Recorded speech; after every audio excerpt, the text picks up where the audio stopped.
On ne sait pas si on lui a dit que pour que vous soyez maintenu, il faut d'abord vous qualifier pour la CAN et ensuite pour la Coupe du Monde. Il faut remporter la CAN. Il faut ceci, ce n'est pas mentionné. Écoutez, Jean-Pierre, je l'ai déjà dit sur ce plateau, ce contrat est nul. Ce contrat est nul. Ce n'est pas parce que le ministre fait quelque chose que ça devient légal. On verra après. Parce que ça, c'est ce qu'on appelle des fautes de gestion. Qui peuvent devenir des fautes pénales et parler de détournement. Il y a des textes. Vous signez un contrat avec un étranger qui vous a donné pouvoir. Est-ce qu'il a pouvoir? C'est des textes qui dirigent. Les amis, bonsoir. Juste pour vous partager cette petite émission, cet extrait de cette émission, du moins ce petit voice, je dirais ça comme ça. Et il s'agit ici de Maître Alain Guigny qui nous parle d'un contrat nul et qui n'existe d'ailleurs pas et que le ministre des Sports a commis une faute de gestion. Bref, il nous parle d'ailleurs de textes qui dirigent. Il nous dit que ce sont les textes qui dirigent. À l'entendre, on se dit que le contrat de Marc Brice est assez vide, sans contrainte, sans objectif fixé. Du coup, comme vous avez entendu dans cette petite section, il n'y a pas d'objectif par exemple comme il faut d'abord gagner, je vais dire il faut d'abord qualifier pour la CAN, il faut peut-être gagner la CAN, il faut peut-être qualifier si, I don't know. Maybe, je n'ai pas encore eu un exemplaire de ce contrat-là, mais à l'entendre, on se dirait tout cela n'a pas été fixé dans le contrat de Marc Brice et ça pose problème. Je vous laisse en tout cas écouter son argument, comment il s'est exprimé au sujet, comment il s'est exprimé par rapport à ce sujet-là et retrouvons-nous dans les commentaires les amis. Ciao. L'aspect qui vous concerne également, vous avez lu quand même ce contrat. Il y a d'abord le premier élément de ce contrat sur lequel je vous prends. C'est la compensation automatique, même en cas de rupture anticipée du contrat. C'est-à-dire que le contrat prévoit qu'en cas de résiliation sans motif valable, l'entraîneur et son assistant perçoivent la totalité du montant restant jusqu'à la fin du contrat. Et quand on descend un peu au deuxième élément où aucun objectif précis fixe n'a été justement mis dans ce contrat à l'endroit du sélectionneur et de son assistant, on se pose la question à ce moment à partir de savoir sur la base de quoi on pourrait justement, quel motif on pourrait utiliser pour résilier le contrat de Marc Brice si on ne lui a pas assigné des objectifs précis. On ne sait pas si on lui a dit que pour que vous soyez maintenu, il faut d'abord vous qualifier pour la CAN et ensuite pour la Coupe du Monde, il faut remporter la CAN, il faut ceci, ce n'est pas mentionné. Écoutez, Jean-Pierre, je l'ai déjà dit sur ce plateau, ce contrat est nul. Ce contrat est nul. Ce n'est pas parce que le ministre fait quelque chose que ça devient légal. On verra après. Parce que ça, c'est ce qu'on appelle des fautes de gestion. Qui peuvent devenir des fautes pénales et parler de détournement. Il y a des textes. Vous signez un contrat avec un étranger qui vous a donné pouvoir. Est-ce qu'il a pouvoir? C'est des textes qui dirigent ce pays. Et il y a des textes qui vous disent que s'agissant de l'équipe nationale, il y a le décret de 2014, il y a la convention de 2015. Et les textes vous disent que pour signer, ça veut dire que l'aspect administratif, technique, et je ne sais plus quelle est votre expression, relève de la FECAFOOT. Et que pour le financier, c'est conjoint. Vous savez, c'est quand vous allez vous retrouver devant les poursuites, que vous allez maintenant voir que, hey, on se trompait. C'est là. Ce n'est pas un contrat, ça. Pour le football, vous voulez nommer un entraîneur. L'entraîneur n'est pas nommé par le ministre. Et le ministre signe le contrat. Ce contrat est nul et de nul effet. Il ne faut pas biaiser. Et je l'ai toujours dit. Jusqu'à ce qu'on m'apporte la preuve du contraire. Oui, j'ai un semblant de contrat. Vous ne signez pas, vous signez la personne avec, vous signez un contrat avec la personne qui n'est pas idoine. Ce contrat n'existe pas. Je ne peux pas venir ici à RSI signer un contrat avec vous. Sauf si on vous donne pouvoir de le faire.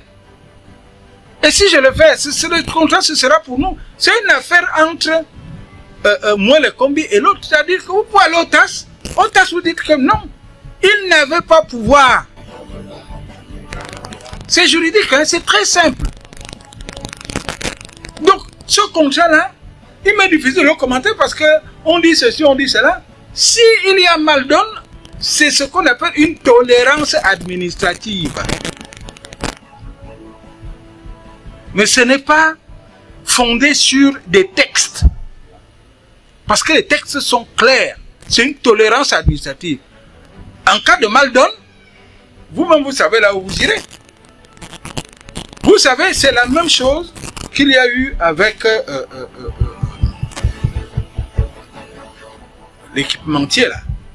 Enfin, la même chose. Comment on appelle encore? Le coq sportif. Et vous entendez les gens dire que le coq sportif, la fédération a été où? Il y a une décision. Monsieur Soule, peut-être que il n'y a pas de décision. Vous commettez une faute. On vous suspend conformément à ce contrat. Et vous prévalez de quoi? Mais c'est pour dire que ce contrat, pour moi, est nul et de nul effet. Le ministre n'a pas, d'après les textes en vigueur au Cameroun, le ministre ne peut pas faire signer un contrat avec nous. Vous savez, il y a eu ce débat pour savoir effectivement s'il pouvait, par rapport à la mise à disposition, vous connaissez le débat. Parce que le ministre voulait tourner ça en disant qu'il met à la disposition quelqu'un. Je suis intervenu avec le peu de droit que je connais pour dire que non. On met à la disposition un fonctionnaire ou un agent de l'État. Il ne revient pas au ministre de recruter un fonctionnaire ou un agent de l'État ou de l'intégrer. Ça relève du ministère de la fonction publique ou bien de quoi professionnel. C'est tout. Donc il ne faut pas de l'imposture. C'est de l'imposture, je regrette.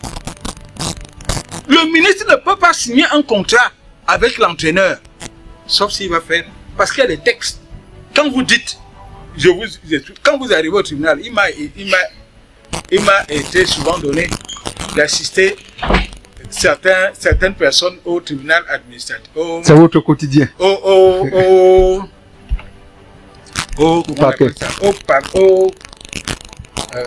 tribunal criminel spécial.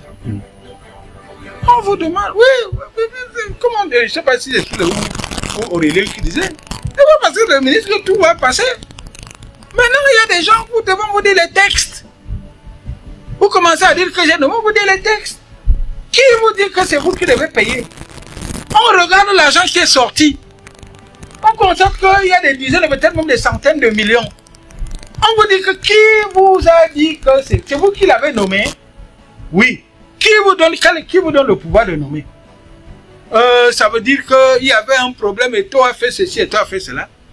Le juge, lui, dit seulement que vous n'aviez pas le pouvoir.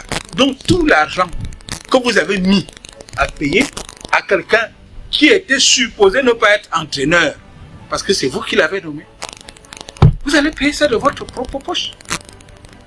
On vous met en débat, ou alors si on estime que c'est une faute pénale, vous payez de votre propre, avec votre pot, c'est-à-dire qu'on vous met en prison. Laissez. Le droit est plus compliqué qu'on ne fait là. Il y a des gens qui agissent. Laissez, ça viendra. Ça viendra. On va vous dire que vous avez mal, faute de gestion.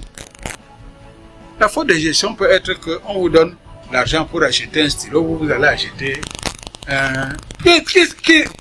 qui sert toujours, hein.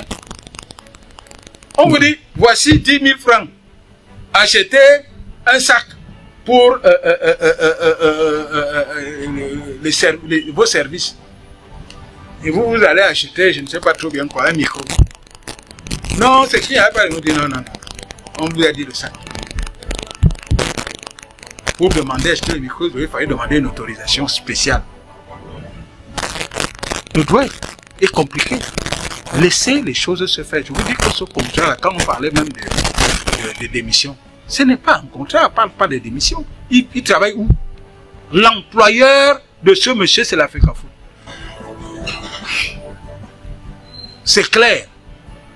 Mais lui, on lui a appris autre chose. Hein. Mais oui, mais il le dit. C'est pour ça que je dis, du jour où vous êtes obligé de rendre compte, vous allez donc comprendre, pour qu'on vous rende compte. C'est écrit dans le contrat aussi.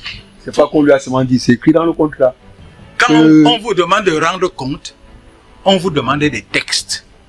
Vous agissez conformément à quoi? Exact. À quoi? Vous dites par rapport à ça. On vous dit si ça n'existe pas.